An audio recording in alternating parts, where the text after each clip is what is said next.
Hello everyone, welcome back to your own YouTube channel C5M Chemistry in 5 minutes.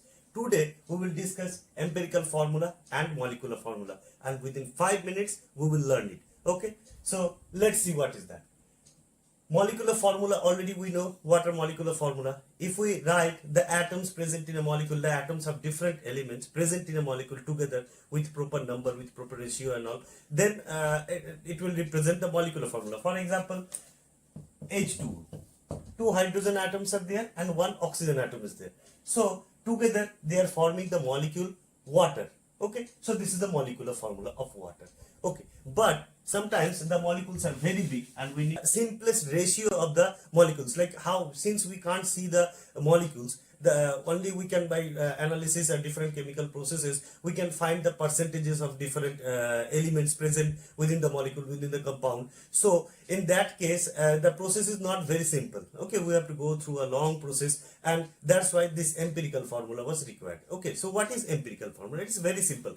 Empirical formula is the formula where all the atoms present, all the atoms of different elements present in the molecule written in a in the most simplest ratio. Okay, so that is the empirical formula. Let's see what is the molecular formula. Molecular formula is suppose it is glucose.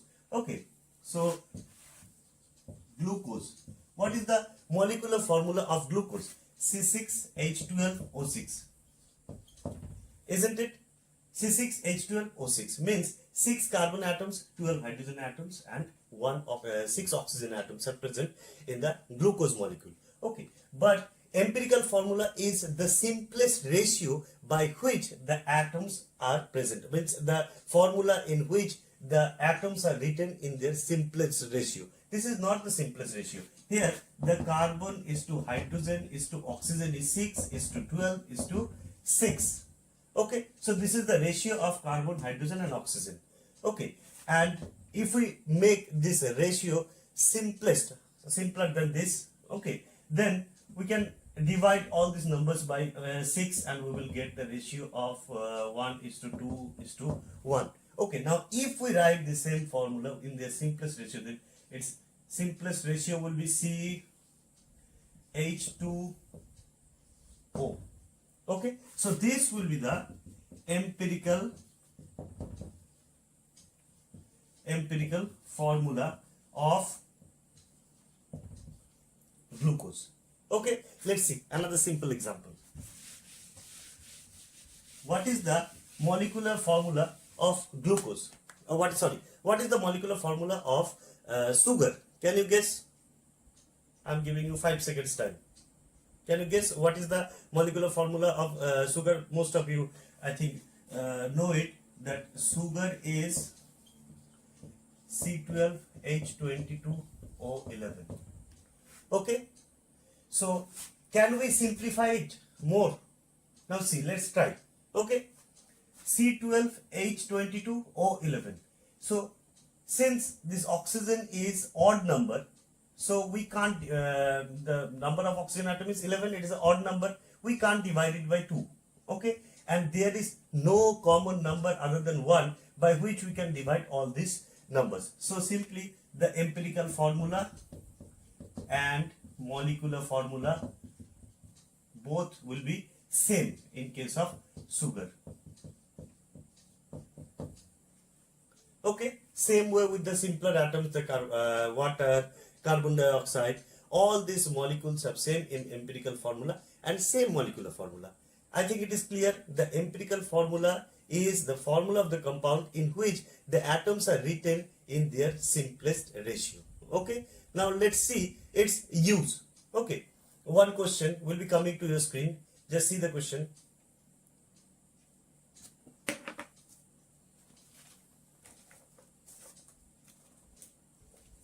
A compound containing 4.07% of hydrogen, 24.25% of carbon and 71.65% chlorine. Its molecular mass is 98.96 gram. What are the empirical and molecular formula? Okay, Now let's see how to solve this problem. Okay.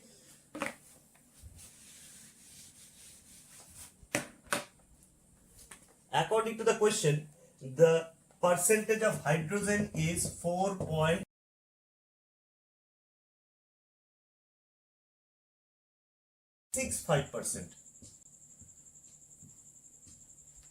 Okay. Now we have to find the molecular formula and the empirical formula. Okay. Now see. First, let us consider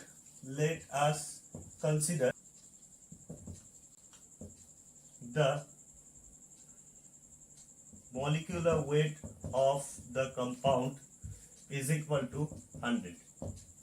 Therefore, the hydrogen 100, the unit is AMU.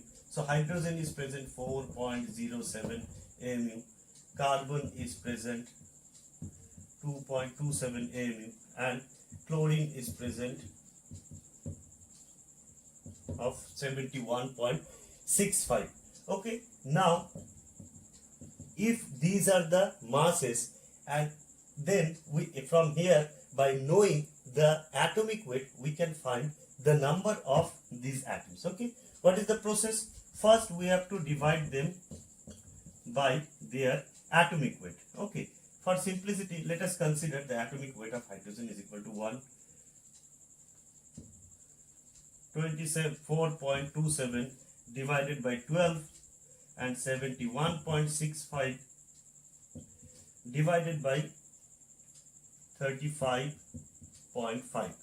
Okay, so the number of atoms, hydrogen atom will be 4.07, approximately we can consider as 4. Okay, 24.27, it will come approximately 2.2. Okay, and this one will come approximately 2 point something 1, approximately 2. Okay, now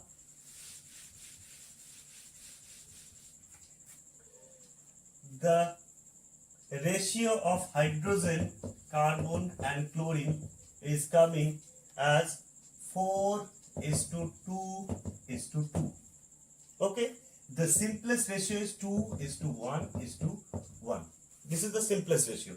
It means the empirical formula of the compound will be H2CCl, or in case of organic chemistry we are writing the C first, CH2Cl. This is the empirical formula. Now the molecular weight is given 98.96 gram. Molecular weight of the compound is given, molecular weight of the compound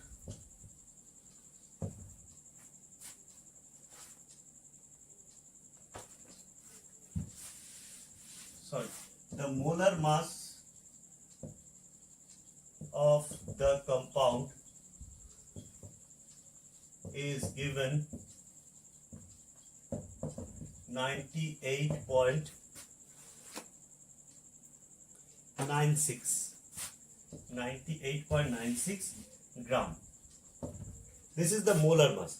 In place of gram, if we write AMU, this will be its molecular weight. Okay, the numerical value will be same. Now, see, from here the empirical weight, instead of molecular weight, we can calculate the empirical weight from here. Okay, now see, empirical formula weight, not molecular weight. Okay, so since one carbon is there, so 1 into 12 plus 2 hydrogens are there, 2 into 1 plus 1 chlorine is there, so 36.5. Okay, so it is coming 12 plus 2 plus 36.5. Now therefore it will be 14, so 0.5 14 6, so it is coming 14, so 50.5. Okay, now one more thing, in case the number of molecules, the number of atoms are coming in fraction, in between two numbers, suppose 3.5, okay, then we can multiply it by 2 to make it 7. Then all the atoms, number of atoms of all the elements will be multiplied by 2. This way we can make it whole number. Okay, now molecular formula divided by empirical formula is equal to molecular weight divided by empirical formula weight is equal to small n. N is a factor. Okay, so if this is the molar mass 98.96 and it is the empirical mass 50.5, so we can get the value of n by dividing 98.96 by 50.5. Okay, so it will come approximately 2, because the double of 50 is 100, it is 98.96. This is a shortcut method. Otherwise, if you go for detailed calculation, it will take lot of time first of all, and if you manually, if you want to complete the calculation, then you need calculator to do the calculation faster. But in exam, this way you have to find the approximate value. Okay, so 2. So if the empirical formula is this, then empirical formula into 2 will be the molecular formula. So it will be C2H4Cl. Okay, so this way we can calculate we can find the molecular weight from molecular formula from empirical formula and empirical formula from molecular formula. Okay, so if you have any doubt in the comment section, you can ask. Okay, and for the next topic you are interested, suppose like in any topic you want a short class on any topic, then please mention it in comment section, and please like, share and subscribe my channel. Thank you.